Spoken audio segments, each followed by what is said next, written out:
So நாங்க இன்னைக்கு பார்க்க போற விஷயம் என்னன்னு சொன்னா, நான் போன கிளாஸ் உங்களுக்கு ஆல்ரெடி அப்டேட் பண்ணியிருந்தேன். இடெக்க பத்தின விஷயம் நாங்க வந்து எந்த அளவுக்கு ஆழமாக தெரிஞ்சு தான் அதுக்குள்ள கால் எடுத்து வைக்கணும். இப்போ நெறைய பேர் கேட்கிற மிஸ்டேக் என்ன? இடெக் படிக்க போறோம். இடெக் படிக்க போறோங்கிற ஒரு ஃபோக்கஸ்ல வந்தாலும், இடெக்ல என்ன படிக்க போறோம் அப்படிங்கிற ஒரு தேவை ஒண்ணு நெறைய பேருக்கு தெரியதில்ல. ஏன்னா நம்மளுக்கு ஃபெஸ்ட்டுக்கு எல்லாமே என்ன செய்றோம்? ஃபன்னா வர்றது. ஏன்னா நான் நெறைய பேர் சொன்ன ஒரு விஷயம். நம்ம எல்லாருமே இடெக் படிக்கிற எல்லாருமே அந்த சயன்ஸ், மேத்ஸ்ல குடுக்குற அந்த ஸ்கோப்ப வந்து நாங்க யாருமே குடுக்குறதில்ல. ஏன்னா உண்மையிலேயே அது வந்து நெறைய பேர் செய்ற மிஸ்டேக். இப்போ நெறைய பேர் வந்து சயன்ஸ், மேத்ஸ்ல இந்த மாரி இப்போ ஃபர்ஸ்ட் டைமோட நெறைய பேர் வருவாங்க இடெக் படிக்கிறதுக்கு. சரி வராது, நம்மளுக்கு கஷ்டம், கொண்டு போறது ரொம்ப கஷ்டம். நம்ம இடெக் போய் படிப்போம் அல்லது பிடெக் படிப்போம்னு வருவாங்க.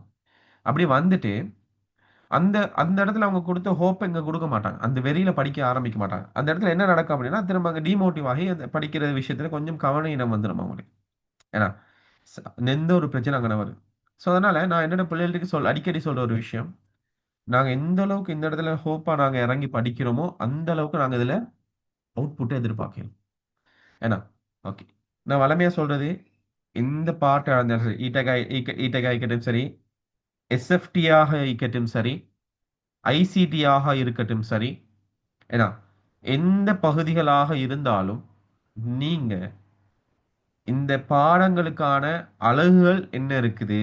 அந்தந்த அலகுகளுக்குள்ள என்னென்னத படிப்போம் அப்படிங்கிறத உங்களோட சீனியர வச்சோ, இல்ல உங்களுக்கு படிச்சு தர டீச்சர வச்சோ என்ன செஞ்சுக்கொள்ளுங்க.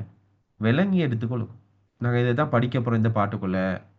இந்த சப்ஜெக்ட்ட தான் பார்க்க போறோம். இத பத்தின விஷயத்த தான் விளங்கி எடுக்க போறோம். ஏன்னா, இந்த பாடம் படிக்கிறதால நம்மளுக்கு இந்த நாலேட்ஜ் கிடைக்கும். அப்படிங்கிற ஒரு இத ரெடி ஆகிக்கொள்ளுங்க. நான் கதைக்கிறது கிளியரா கேக்குதா? கிளியரா கேக்குதா? இல்லாட்டி சத்தம் குறைவாகிதா? கொஞ்சம் ஹெட்செட் அடிச்சு கிளாஸ் ஜாயின் ஆகுங்க. ஏன்னா ஹெட்செட் அடிச்சா தான் உங்களுக்கு கிளியர் ஆயிக்கும்னு நினைக்கிறேன். ரைட்டா? 1, 2 பேருக்கு வந்து சவுண்ட் குறைவாய்க்கும். அவங்களோட ஃபோன் குவாலிட்டி சவுண்ட் இஷ்யூ ஆயிக்குமோ தெரியல. பட் நீ ஹெட்செட் அடிச்சு யூஸ் பண்ணுங்க. கொஞ்சம் கிளியர் ஆயிக்கும். பெர்ஃபெக்ட்டா ஆயிக்கும். ஏன்னா அப்படித்தானே? எஸ். சரி. அதான் நெறைய பேருக்கு கிளியர் ஆயிக்கும். ஒரு 1, 2 பேருக்கு கொஞ்சம் சவுண்ட் குறைவாய்க்கிற மாரிக்கும். ஐ திங்க் அவங்களோட ஹெட்செட் இஷ்யூவா தான் இருக்கும் ஆல்மோஸ்ட். ஏன்னா எங்களோட மைக் இஷ்யூ வரதுக்கு சான்ஸே இல்ல. எல்லாமே பெர்ஃபெக்ட்டா செட்டப் பண்ணிக்கிறேன் நான். சரி? ஓகே பிள்ளைகள். இப்ப நம்மளுக்கு தெரியும், இந்த இடெக்ல உங்களுக்கு தெரியுமே, இடெக்ல வந்து உங்களுக்கு அதாவது ஏ லெவல பொறுத்த மட்டும் 6 டேர்ம் எக்ஸாம் நடக்கும். சரி, நான் உங்களுக்கு ஸ்கூலையும் பத்தி கதைக்கிறேன், ஃபைனல் எக்ஸாமை பத்தி கதைக்கிறேன். இப்ப நீங்க எல்லாருமே யோசிங்க, நம்மளுக்கு என்ன டார்கெட்? ஏ லெவல் ஃபைனல் ரிசல்ட்ஸ் நல்ல பெஸ்ட்டா இருக்கணும். யுனிவர்சிட்டிக்கு நாங்க போகணும். அப்ப அது ஒரு பக்கம் இருக்க, இங்கால ஸ்கூல்லயும் நாங்க நல்லா பெர்ஃபார்ம் பண்ணா தான் ஏ லெவலுக்கு நாங்க ரெடி ஆகலாம். ஸ்கூல்ல டேர்ம் எக்ஸாம் வைக்கிறதுங்கிறது ஒவ்வொரு சிலபஸ கம்ப்ளீட் பண்றது. இப்போ உங்களுக்கு நெறைய பேருக்கு இருக்கிற பிரச்சனை என்ன? டேர்ம் எக்ஸாமுக்கு படிக்கிறது. இப்போ உங்களுக்கு ஃபர்ஸ்ட் டைம் ஸ்டார்ட் ஆகி போய் கொண்டிருக்கும் சில இடங்கள்ல. இப்பதான் சில இடங்கள் ஸ்டார்ட் பண்ணியிருப்பாங்க. அப்ப இந்த டேர்ம் எப்படி பிரிப்படுது? அதே நேரத்துல வந்து இந்த டேர்ம் எக்ஸாம் இந்த ஃபர்ஸ்ட் டேர்ம்க்கு எந்தெந்த பாடம் படிக்கணும்? செகண்ட் டைம் எந்தெந்த பாடம் படிக்கணும்? அந்த அந்த குழப்பம் ஒண்ணு இருக்கு. அடுத்தது நாங்க இந்த பாடத்துல என்னத்த தான் படிக்க போறோமோ? அட என்னத்தடா படிக்க போறோம்? இப்ப யாராவது கேட்டா கூட நம்மளுக்கு பதில் தெரியாது. இப்ப நான் படிக்கிற காலத்துல எல்லாம் இடெக்னா என்னடா? நம்ம என்னமோ அந்த பாடம் படிக்க ஸ்டார்ட் பண்ணக்குள்ள தான், இதுக்குள்ள ட்ராயிங் நோனிக்கு தானா? இதுக்குள்ள ஒரு சேஃப்டின்னு ஒரு பாடம் இருக்கு தானா? அப்படின்னு சொல்லி நாங்க எடுப்போம். ஆனா, அத நாங்க படிக்கிறதுக்கு முன்னுக்கே அத சரியா வந்து உணர்ந்து, இந்த படம்லாம் இதுக்குள்ள இருக்குது. இப்படித்தான் நாங்க படிக்க போறோம். இந்த மாரி தான் நாங்க போக போறோம். இந்த ஆர்டர்ல தான் நாங்க படிக்கணும். அப்படிங்கிற ஒரு ஐடியாவ நாங்க கிரியேட் பண்ணிட்டோம்னு வைங்களேன். அப்ப நம்மளுக்கு அந்த அந்த ரூட் விளங்கிரும். அடே இப்படித்தான் போகணும். ஆயிடுச்சா? அந்த ரூட் உனக்கு விளங்கிரும். முதலாவது எந்த ரூட்ல போகணுங்கிறத நாங்க தீர்மானிக்கணும். அதுக்கு பிறகு அந்த ரூட்ல மேடு எங்கன வரும், பள்ளம் எதுல வரும், எவன் தள்ளி விடுவான் சாக்கடைக்குள்ள, எவன் வந்து நம்மள வந்து தூக்கி விடுவான், எவன் வந்து நம்மள வந்து முதுகுல குத்துவாங்கிறத நாங்க அந்த வார எக்ஸாம்ல அந்த எக்ஸாம் நோக்கி கொண்டு படிச்சு கொண்டு போகல அது நிறைய ஃபேஸ் பண்ணுவீங்க. ஓ லெவல் ஃபேஸ் பண்ற மாரி ஏ லெவல் இல்லங்க. ஓ லெவல் வந்து தெரியுமே எல்லாருமே பாஸ் ஆகணும், எல்லாமே ஃபன்னா இருக்கும். ஆனா ஏ லெவல் அப்படி நிறைய போட்டி. போட்டி பரீட்சை இது. அதனால இந்த முதல்ல ரூட்ட நாங்க கிளியர் பண்ணணும். ரூட்டே கிளியர் இல்லாம இருந்துட்டு, நம்ம எப்படி வருவோம், எப்படி போகணும், அப்படி பண்ணி யோசிச்சுட்டு வேலை இல்ல. முதல்ல ரூட்ட கிளியர் பண்ணணும். நம்ம இந்த ரூட்ல தான் படிக்க போறோம். இந்த ஆர்டர்ல தான் படிக்கணும். இந்த ஒழுங்குல தான் படிக்கணும். இந்த டெர்ம் இந்த இந்த இந்த இந்த இந்த இந்த சிலபஸ் ஆர்டருக்கு தான் நாங்க போகணும். ஏன்னா நெறைய பேருக்கு இருக்கிற மிஸ்டேக். சரியா? இப்ப நான் கூட உங்களுக்கு நான் ஏன் யூனிட்ட ஃபெஸ்ட்டுக்கு சொல்றேன்னு வைங்களேன். நாளைக்கு நான் கூட உனக்கு ஆர்டர் இல்லாம குழப்பி குழப்பி படிப்பிச்சா. ஃபர்ஸ்ட் இயர் வந்து ஆர்டருக்கு தான் படிப்பேன். செகண்ட் இயர் வந்து எனக்குன்னு ஒரு ஆர்டர் இருக்குது. அந்த ஆர்டர்ல தான் நான் படிப்பேன். ஆனா சிலபஸ் முடிச்சிடுவேன். இப்போ உங்களுக்கு 2026 எக்ஸாம் செய்ய போறவங்களோட சீனியர் சூப்பர் சீனியர் இருக்காங்க தானே? அவங்களுக்கு இன்னும் 2 யூனிட் தான் இருக்கு. இந்த வாரக்கிழமை ஒரு யூனிட் ஸ்டார்ட் ஆகுது. அது அது அந்த யூனிட் ஒரு மாசத்துல முடிஞ்சிடும். அது அப்புறம் இன்னொரு யூனிட். அதோட சிலபஸ் முடிச்சு. அந்த தைரியத்தால தான் நான் வந்து என்ன செய்றது, என்னோட பிள்ளைகள் எல்லாருக்குமே இந்த பாடம் இருக்குது, இந்தந்த பாடம் இருக்குது, இந்தந்த பாடம் நாங்க படிக்கணும். இப்படி ஒழுங்குல தான் நாங்க படிக்கணுங்கிற தைரியமா சொல்றதுக்கான காரணம் என்னன்னா, நான் அத எல்லாம் படிச்சு குடுக்குற ஒரு தைரியத்தால. நினைச்சா நான் உங்களுக்கு சிலபஸ் முடிப்பேங்கிற ஒரு நம்பிக்கையில தான் நான் அத சொல்றேன். ஏன்னா நெறைய இடத்துல இது சொல்ல மாட்டாங்க. சில இடத்துல பார்த்தீங்கன்னா, நான் வந்து சில இடெக்ன்னு போடுவாங்க. இடெக் சிவில் செக்ஷன், இடெக் எலக்ட்ரிக்கல் செக்ஷன், இடெக் மெக்கானிக்கல் செக்ஷன் அப்படின்னு தான் போடுவாங்க. யாராவது இடெக்ன்னு ஃபுல் சிலபஸ் அப்படிங்கிறது போடுறது வீதம் ரொம்ப குறைவு. அப்படி ஃபுல் சிலபஸ் போடுற ஆட்கள் ஃபுல்லா படிப்பிக்கிற வீதமும் ரொம்ப ரொம்ப ரொம்ப குறைவு. இப்ப நானும் கூட 100க்கு 100% படிப்பிப்பேனான்னு கேட்டா இல்ல. நான் ஓப்பனா ஒத்துக்கிறேன். 100க்கு 100% யாருமே பெர்ஃபெக்ட்ன்னு சொல்லல. ஆனா 100க்கு உனக்கு நான் 95% பெர்ஃபெக்ட் உனக்கு அவுட்புட்ட தருவேன் நான். 95% நான் படிப்பேன். இந்த ஒரு 5% என்னோட என்னோட சில நேரம் நான் படிச்சு குடுக்க மறந்திருக்கலாம். சிலது என்னோட நோட்ஸ்ல அது சம்பந்தமான விஷயங்கள் இல்லாம இருக்கலாம். 5%.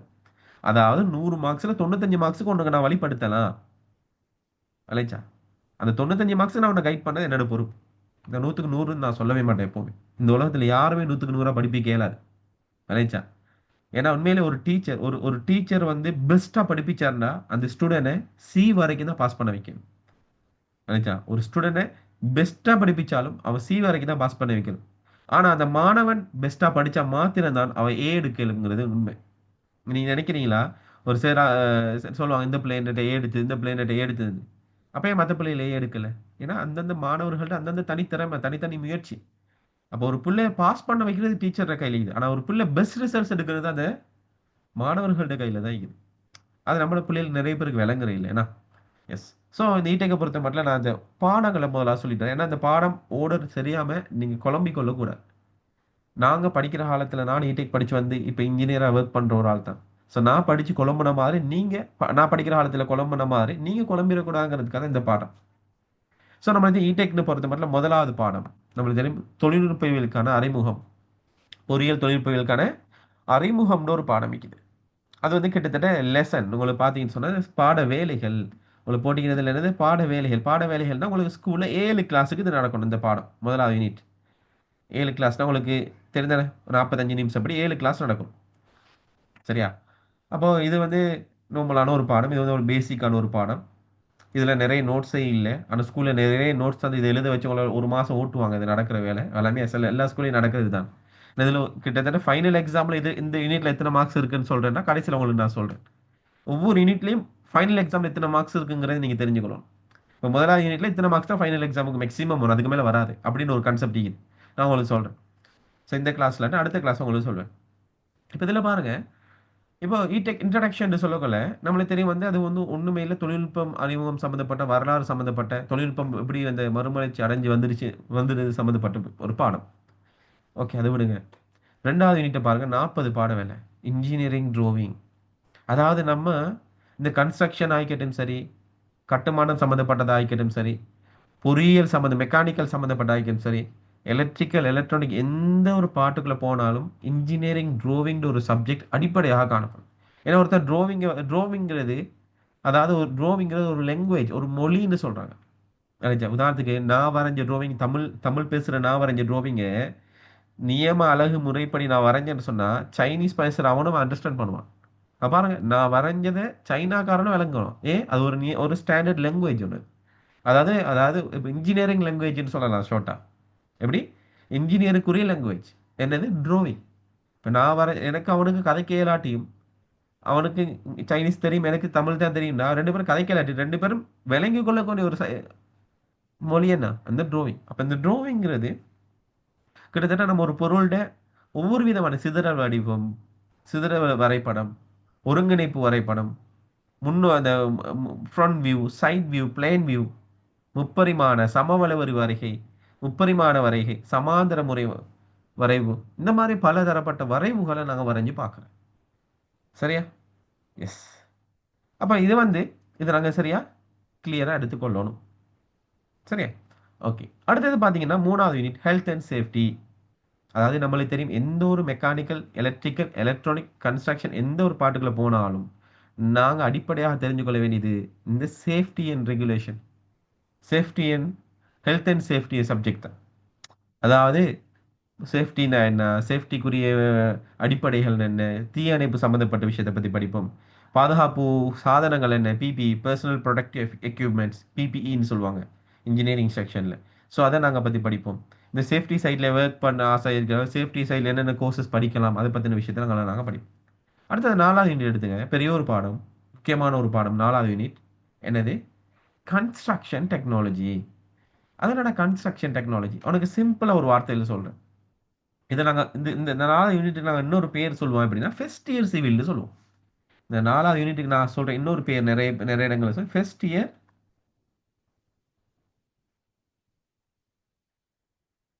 சிவில், ஃபர்ஸ்ட் இயர் சிவில் அப்படின்னு நாங்கள் சொல்கிறேன்.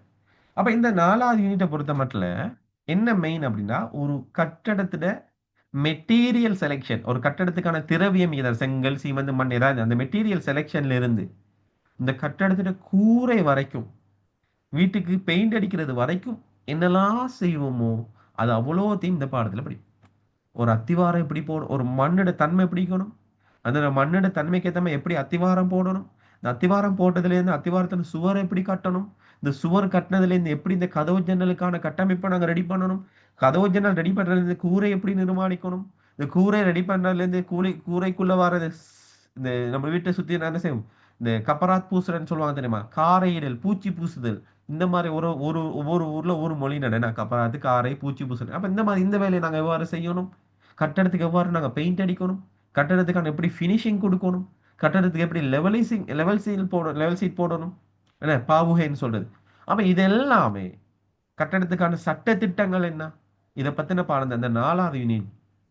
இடெக்லேயே நீங்க முதலாவது படிக்கக்கூடிய மிகப்பெரிய பாடம், மிக முக்கியமான ஒரு பாடம் தான் 4வது பாடம். இருக்கிறதுல மிக முக்கியமான இந்த ஃபர்ஸ்ட் இயர்ல நீங்க படிக்கிறதுல முதலாவது, நீங்க ஃபர்ஸ்ட் படிக்க போற முதலாவது முக்கியமான பாடம் இந்த 4வது பாடம். இதுல இருந்து அதிகமான கேள்விகள். சரியா? எத்தனை மார்க்ஸ் இருக்குன்னு சொல்ல, இந்த 4வது யூனிட்ல மட்டும் எக்ஸாம்ல 100க்கு எத்தனை மார்க்ஸ் இருக்குன்னு நினைக்கிறீங்க? ம் சொல்லுங்க பாப்போம். கிட்டத்தட்ட 15 17 மார்க்ஸ் இந்த 4வது யூனிட்ல மட்டும் இருக்கு. 100 மார்க்ஸ்ல 15 மார்க்ஸ் இருக்கு ஓவரால் அவங்களுக்கு. 100 மார்க்ஸ்ல 15 மார்க்ஸ் மட்டும் இந்த 4வது யூனிட்டுக்கு மட்டும் வரும்.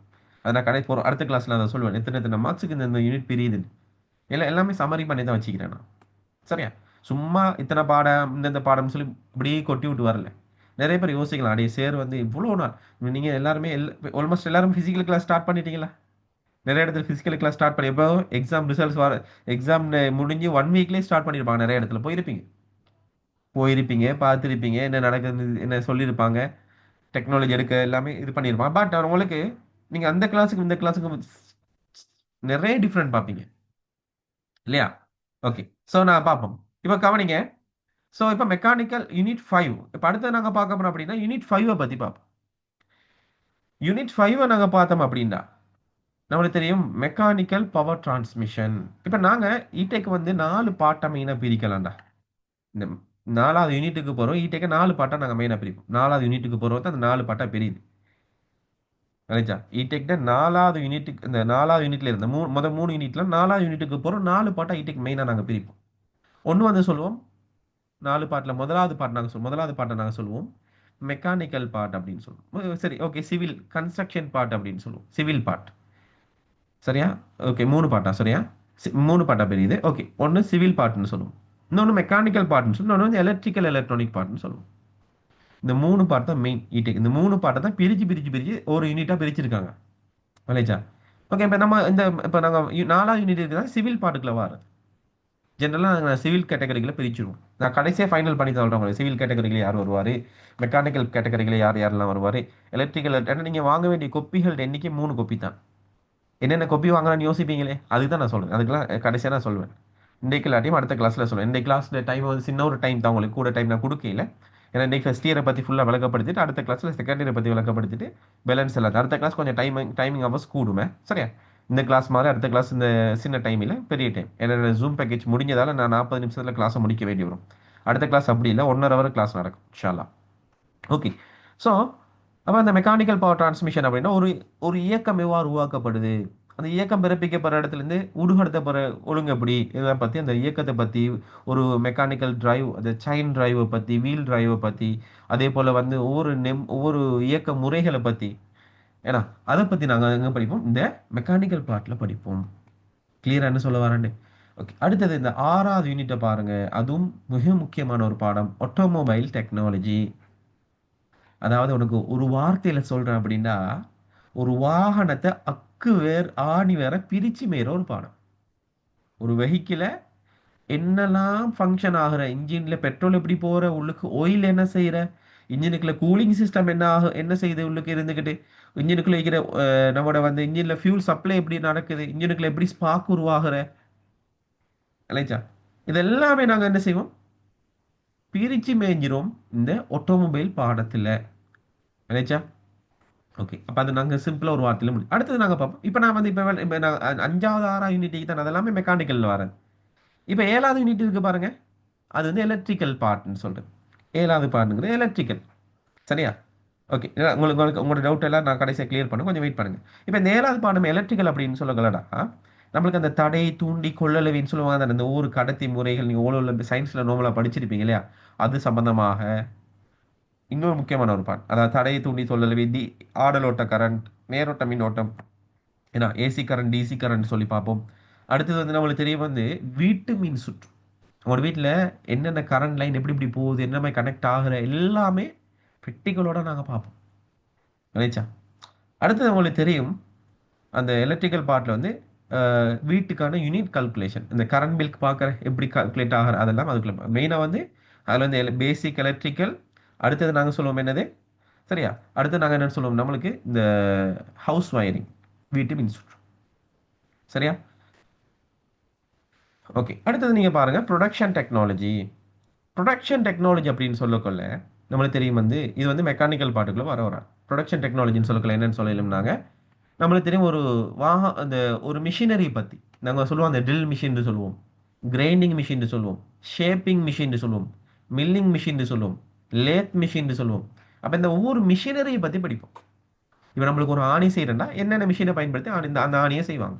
ஒரு நட்டை செய்யறேன்னா, ஒரு போல்டு செய்யறேன்னா ஏன்னா அப்போ அந்த போல்டு என்னென்ன மிஷின் பற்றி செய்வாங்க நம்ம பார்த்துருப்போம். நிறைய நிறைய ப்ராடக்ட் எல்லாம் இரும்பால செஞ்சிருக்கு. அந்த இரும்பால செய்யற எல்லா ப்ராடக்ட்டும் ஏதோ ஒரு மிஷினால் உருவாக்கப்பட்டது தானே.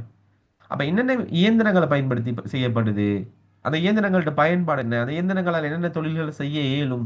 வெல்டிங் பத்தி பார்ப்போம். வெல்டிங் பண்றது என்ன முறைகள், என்னென்ன முறைகள் வெல்டிங் பண்றாங்க, எவ்வாறான பாதுகாப்பான முறையில் வெல்டிங் பண்ணலாம், இது பத்தின விஷயத்த நாங்க பார்ப்போம்.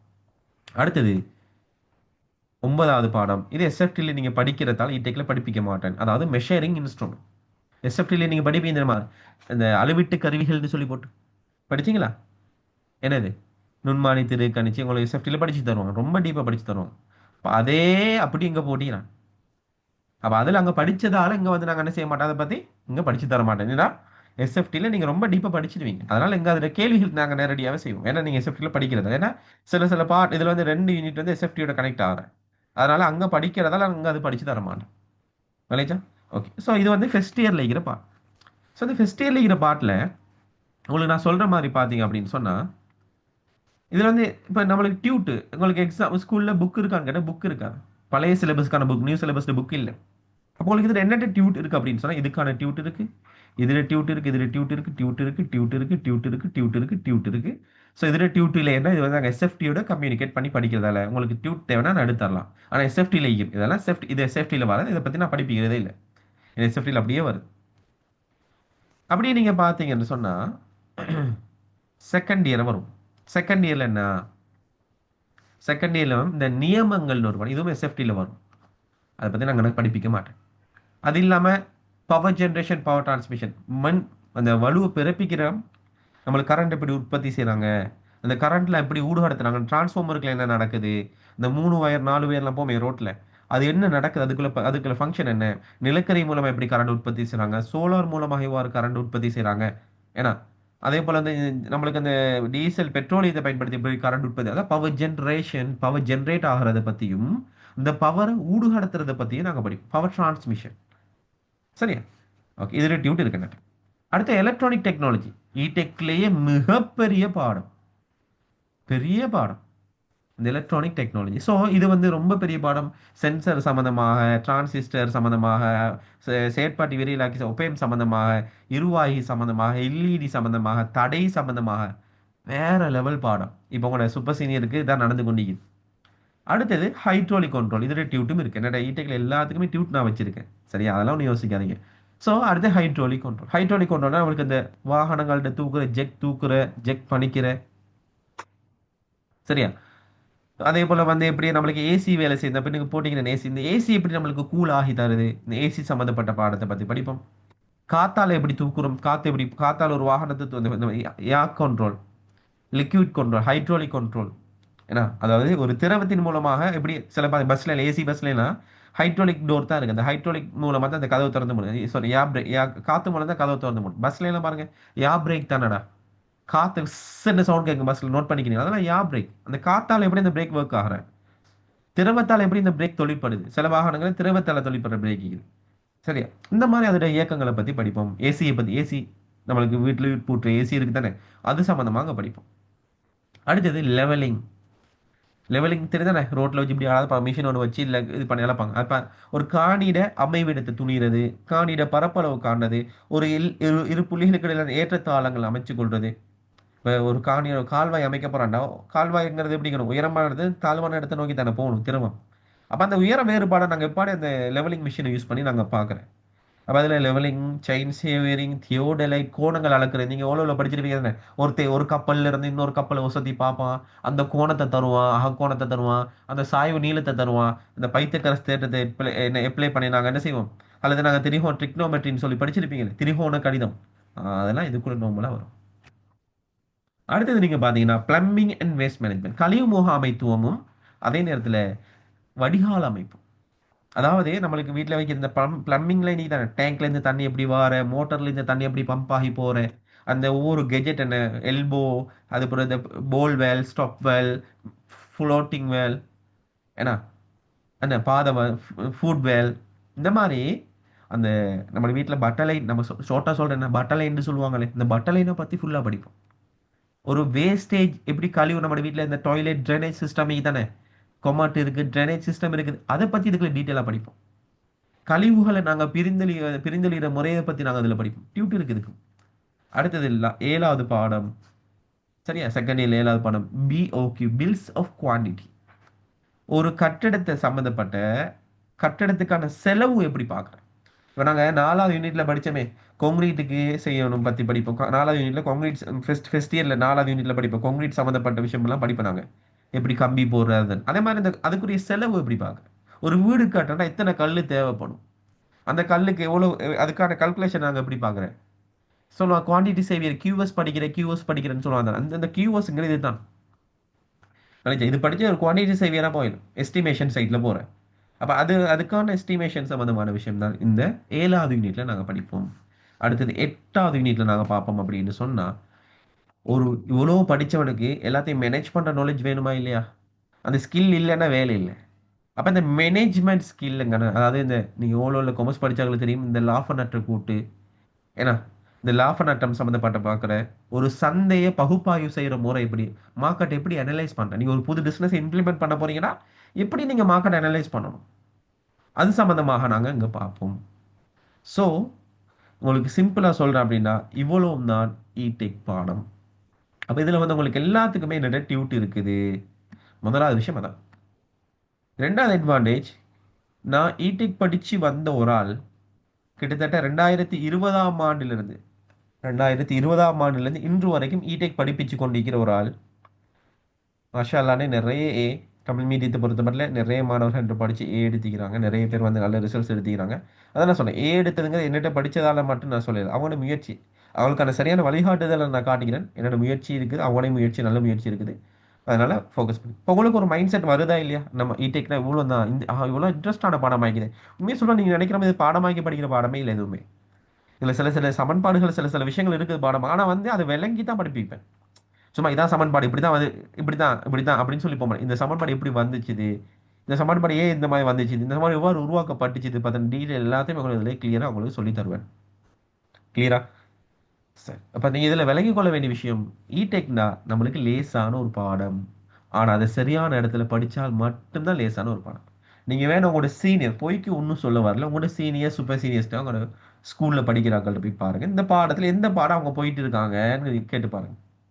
இந்த பாடத்தில் எந்த பாடத்துக்கிட்ட அவங்க போகிறாங்க, விளைச்சா. என்ன பாடம் அவங்க படிச்சு கொண்டிருக்கிறாங்க, எப்படி அவங்க படிக்கிறாங்க உங்களுக்கு விளக்கும். இப்போ உங்களோட சீனியருக்கு நான் படிப்பிக்கிற பாடம் வந்து விளைச்சா, இப்போ நான் வந்து ஸ்டார்ட் 5வது யூனிட் போய்கிட்டு விளைச்சா. இப்போ நிறைய பேர் வந்து 1 இயர் ப்ராஜெக்ட் எதிர்பார்க்குறாங்க. சார் 1 இயரில் நான் எல்லாம் எக்ஸாம் செய்யலாமா? தாராளமாக செய்யலாம். ப்ரைவேட்டாக நீங்கள் 1 இயரில் எக்ஸாம் செய்யலாம். ஸ்கூல் இல்லாமல் ப்ரைவேட்டாக செஞ்சு எக்ஸாம் பாஸ் ஆகலாம். அந்த கான்செப்ட் மீக்குது. இப்போ நீங்கள் உங்களோட சீனியரோடய சேர்ந்து உங்களோட பெச்சோடய சேர்ந்து படிச்சீங்கன்னா 1 இயரில் நீங்கள் எக்ஸாம் செஞ்சிடலாம். சீனியரோட படிக்கும்போது நீங்கள் 6வது யூனிட்லேருந்து ஜாயின் ஆகுவீங்க. உங்களோட பெச்சோட ஒன்றா 1வது யூனிட்லேருந்து 5வது யூனிட் வரைக்கும் படிப்பீங்க. அங்கே சீனியரோட கண்டினியூ பண்ணிடுவீங்க. இந்த சீனியரில் 6வது யூனிட் 7வது யூனிட் 8வது யூனிட் தானே. அப்போ அப்படியே போகல உங்களோட உங்களோட பெச்சோட 1லேருந்து 5 வரைக்கும் படிப்பீங்க. அப்போ என்ன செய்யணும், 1 இயரில் நீங்கள் அதே மாதிரி இடெக்கும் அதே மாதிரி எஸ்எஃப்டியும் அதே மாதிரி ஃபாலோ பண்ணீங்கன்னா காலாஸ் சரியா. அந்த மாதிரி 1 இயர்லேயே நான் எக்ஸாம் செய்யலாம். ஸோ அதனால் இன்ஷா அல்லாஹ் இன்றைக்கு வந்து சின்ன டைம் தான் உங்களுக்கு நான் தந்திக்கிறேன். ஏன்னா வந்து சின்ன சின்ன உங்களோட பேப்பர் கிளாஸ் ஒர்க் கொஞ்சம் இருக்கிறதால கொஞ்சம் அதில் ஒர்க் பண்ணி கொண்டிருக்கிறேன். ஸோ அதனால் இன்றைக்கு உள்ள வார செவ்வாய்க்கிழமை சரியா, வார செவ்வாய்க்கிழமை உங்களுக்கு 1.5 மணி நேரம் உங்களுக்கு நான் டைம் தருவேன். இதில் மேலதிகமான மிக ஆழமான விஷயங்களை பற்றி நான் டீட்டெயிலாக உங்களுக்கு கதைப்பேன் சரியா.